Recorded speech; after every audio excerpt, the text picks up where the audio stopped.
കോഴിക്കോട് ജില്ലയിൽ LDF വൻ മുന്നേറ്റം ഉണ്ടാക്കുമെന്ന് CPIM ജില്ലാ സെക്രട്ടറി M. മെഹബൂബ്. PV കുട്ടൻ തയ്യാറാക്കിയ റിപ്പോർട്ട് കാണാം. വോട്ടിംഗ് കഴിഞ്ഞ് മുന്നണികളൊക്കെ കൂട്ടിയും കിഴിച്ചുമൊക്കെ മുന്നോട്ട് പോകുന്നൊരു സാഹചര്യമാണ്. ഇപ്പോൾ നമ്മുടെ ഒപ്പം കോഴിക്കോട്ടെ LDFിൻ്റെ സാധ്യതകളൊക്കെ വിശദീകരിക്കുന്നതിന് വേണ്ടി CPM കോഴിക്കോട് ജില്ലാ സെക്രട്ടറി M. മെഹബൂബ് ചേരുന്നുണ്ട്. സാർ നമസ്കാരം.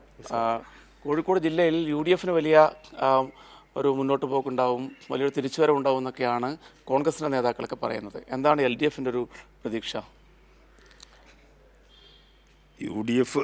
UDFും ഒരു കൂട്ടം മാധ്യമങ്ങളും ഈ പ്രചരണം തെരഞ്ഞെടുപ്പിന് മുമ്പേ തുടങ്ങിയതാണ്. തെരഞ്ഞെടുപ്പിന് ശേഷവും ഈ പ്രചരണം ശക്തിപ്പെടുകയാണ്. ഉദാഹരണത്തിന് മെനഞ്ഞാന്ന് ഞങ്ങളുടെ സെക്രട്ടേറിയറ്റ് യോഗം കഴിഞ്ഞ് സെക്രട്ടേറിയറ്റ് ചർച്ച ചെയ്ത ഒരു കാര്യവും ഒരു മാധ്യമത്തിനും കൊടുത്തിട്ടില്ല. മാധ്യമങ്ങൾ പറഞ്ഞതെല്ലാം പച്ചക്കള്ളത്തരാണ്.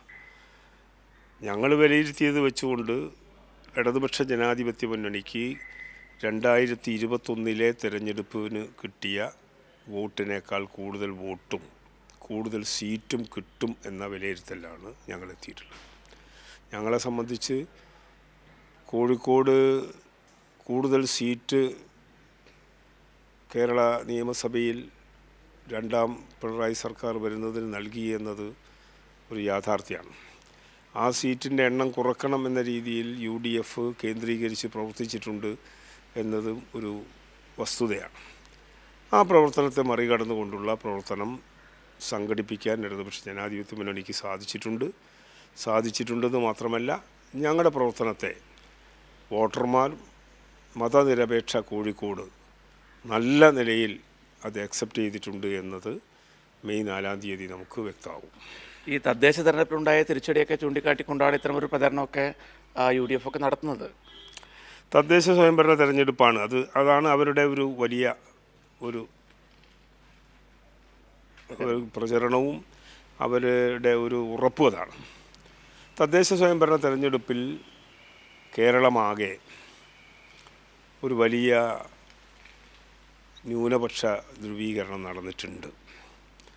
അത് നടക്കുന്ന രീതിയിലുള്ള പ്രചരണങ്ങളായിരുന്നു UDF നടത്തിയത്. ജനാധിപത്യത്തിന് നിരക്കാത്ത രീതിയിലുള്ള കെട്ടിവെച്ച നുണയാണ് അവർ പ്രചരിപ്പിച്ചിരുന്നത്. ഞാനതിൻ്റെ വിശദാംശമൊന്നും പറയാൻ ഉദ്ദേശിക്കുന്നില്ല. കേരളത്തെ സംബന്ധിച്ച് മലപ്പുറം ജില്ല കഴിഞ്ഞാൽ ന്യൂനപക്ഷ വോട്ട് ഏറ്റവും കൂടുതലുള്ളൊരു ജില്ലയാണ് കോഴിക്കോട്. അതിൽ കേന്ദ്രീകരിച്ച് പ്രവർത്തിക്കാൻ വേണ്ടി UDF ശ്രമിച്ചിരുന്നു. പക്ഷേ ആ ശ്രമം പാളിപ്പോയിട്ടുണ്ട്. കോഴിക്കോട് ജില്ലയിൽ ഒരു ന്യൂനപക്ഷ ധ്രുവീകരണവും ഈ തെരഞ്ഞെടുപ്പിൻ്റെ ഭാഗമായി ഉണ്ടാക്കാൻ UDFന് സാധിച്ചിട്ടില്ല. മതനിരപേക്ഷ സ്വഭാവം വെച്ചുകൊണ്ട് തന്നെ ആ വിഭാഗം ജനങ്ങൾ കേരളത്തിലെ ഭരണത്തെയും മതനിരപേക്ഷതയ്ക്ക് വേണ്ടി ഇന്ത്യക്ക് മാതൃകയായി കഴിഞ്ഞ 10 കൊല്ലം ഒരു വർഗീയ കലാപമോ സംഘടനമോ അത്തരത്തിലുള്ള എന്തെങ്കിലും ഒരു അവസരമോ ഇല്ലാതെ കൊണ്ടുപോയ ഈ ഗവൺമെൻറ്റിന് അവർ തരുന്ന വലിയൊരു അംഗീകാരം കൂടിയായിരിക്കും ഈ തെരഞ്ഞെടുപ്പിൻ്റെ ഫലപ്രഖ്യാപനം. അപ്പോൾ കോഴിക്കോട്ട് വലിയൊരു മുന്നേറ്റം ഉണ്ടാക്കാൻ സാധിക്കുന്നത് തന്നെയാണ്. തീർച്ചയായിട്ടും കോഴിക്കോട് ഞങ്ങൾക്ക് നല്ല പ്രതീക്ഷയാണ്. 2 സീറ്റാണ് കഴിഞ്ഞ തവണ ഞങ്ങൾക്ക് നഷ്ടപ്പെട്ടത്. ആ 2 സീറ്റും ഞങ്ങൾ ജയിക്കുന്ന അവസ്ഥയിലേക്ക് ഇപ്പോഴുള്ളത്. വടകരയിലെ പൂർണ്ണമായും ജയിക്കുമെന്ന രീതിയിലാണ് നിൽക്കുന്നത്. കൊടുവള്ളിയിലും വലിയ മുന്നേറ്റം ഞങ്ങൾ കാണുന്നുണ്ട്. കൊടുവള്ളിയിൽ UDFും LDFും തമ്മിലുള്ള വോട്ടിംഗ് പാറ്റേണിൻ്റെ ഡിഫറൻസൊക്കെ വലുതാണ്.